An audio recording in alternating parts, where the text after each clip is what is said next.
Hello, my name is Abel, and I am from Solid Rock Baptist Academy in Ontario, California, and the title of my speech delivered by Samuel Adams is Guardians of Your Own Liberties, that he delivered on August 1st, 1776. No man had once a greater veneration for Englishmen than I entertained. They were dear to me as branches of the same parental trunk and partakers of the same religion and laws. I still view with respect the remains of the Constitution as it would a lifeless body which had once been animated by a great and heroic soul. But when I am aroused by the din of arms, when I behold legions of foreign assassins paid by Englishmen to embroider their hands in our blood, when I tread over the uncoffined bodies of my countrymen, neighbors, and friends, when I see the locks of the venerable father torn by savage hands, and the feeble mother clasping her infants to her bosom, and on her knees imploring their lives from her own slaves whom Englishmen have allured to treachery and murder, when I behold my country, once the seat of industry, peace, and plenty, changed by Englishmen to a theater of blood and misery, heaven forgive me if I cannot root out those passions which it has implanted in my bosom, and detest submission to a people who have either ceased to be human, or have not virtue enough to feel their own wretchedness and servitude. Men who content themselves with the semblance of truth, and a display of words, talk much of our obligations to Great Britain for protection. Had she a single eye to our advantage, let us not be so amused with words. The extension of her commerce was her object. When she defended our coast, she fought for her customers, and convoyed our ships loaded with wealth, which we had acquired for her by our industry. She has treated us as beasts of burdens, whom the lordly masters cherish that they may carry a greater load. Who among you, my countrymen, that is a father, would claim authority to make your child a slave because you had nursed him in infancy? 'Tis a strange species of generosity which requires a return infinitely more valuable than anything it could have bestowed. That demands as a reward for a defense of our property, a surrender of those inestimable privileges to the arbitrary will of vindictive tyrants which alone give value to that very property. Courage then, my countrymen.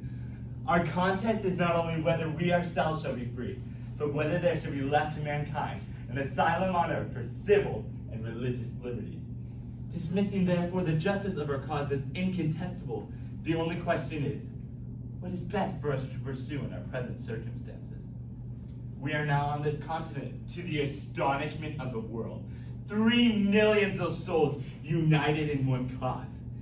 We have large armies, well disciplined and appointed, with commanders inferior to none in military skill, and superior in activity and zeal. We are furnished with arsenals and stores beyond our most sanguine expectations, and foreign nations are waiting to crown our success by their alliances. There are instances of, I would say, an almost astonishing providence in our favor. Our success has staggered our enemies and almost given faith to infidels, so we may truly say it is not our own arm which has saved us.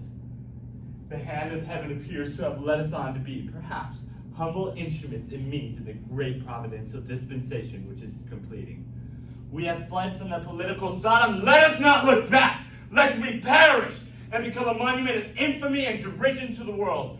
For can we ever expect more unanimity and a better preparation for defense, more infatuation of counsel among our enemies, and more valor and zeal among ourselves? The same force and resistance which are sufficient to procure us our liberties will secure us a glorious independence and support us in the dignity of free imperial states. He who has the strength to chain down the wolf is a madman if you let him loose without drawing his teeth and paring his nails. From the day on which an accommodation takes place between England and America on any other terms than as independent states, I shall date the ruin of this country. Remember that Warren and Montgomery are numbered among the dead. Contemplate the mangled bodies of your countrymen, and then say, what should be the reward of such sacrifices? Bid us and our posterity bow the knee, supplicate the friendship, and plow and sow and reap to glut the harvest of the men who have let loose on us the dogs of war to riot in our blood, and hunt us from the face of the earth?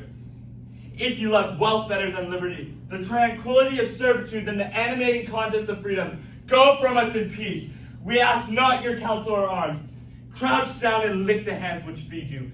May your chains sit lightly upon you, and may posterity forget that ye were our countrymen. To unite the supremacy of Great Britain and the liberty of America is utterly impossible. If there is any man so base or so weak as to prefer dependence on Great Britain to the dignity and happiness of living a member of a free and independent nation, let me tell him that necessity now demands what the generous principle of patriotism should have dictated. We have no other alternative than independence or the most ignominious and galling servitude. The legions of our enemies thicken on our plain. Desolation and death marked our bloody career, while the mangled corpses of our countrymen seem to cry out to us as a voice from heaven. Our union is now complete. Our Constitution composed, established, and approved. You are now the guardians of your own liberties. You have now in the fields armies sufficient to repel the whole force of your enemies and their base and mercenary auxiliaries. The hearts of your soldiers beat high with the spirit of freedom. They are animated with the justice of their cause, and while they grasp their swords, can look up to heaven for assistance. Your adversaries are composed of wretches who laugh at the rights of humanity, who turn religion into derision, and would for higher wages direct their swords against their country or their leaders. Go on then, in your generous enterprise, with gratitude to heaven for past success and confidence of it in the future. For my own part, I ask no greater blessing than to share with you the common danger and common glory. If I have a wish dear to my soul, then that my ashes may be mingled with those of Warren and Montgomery, it is that these American states may never cease to be free and independent.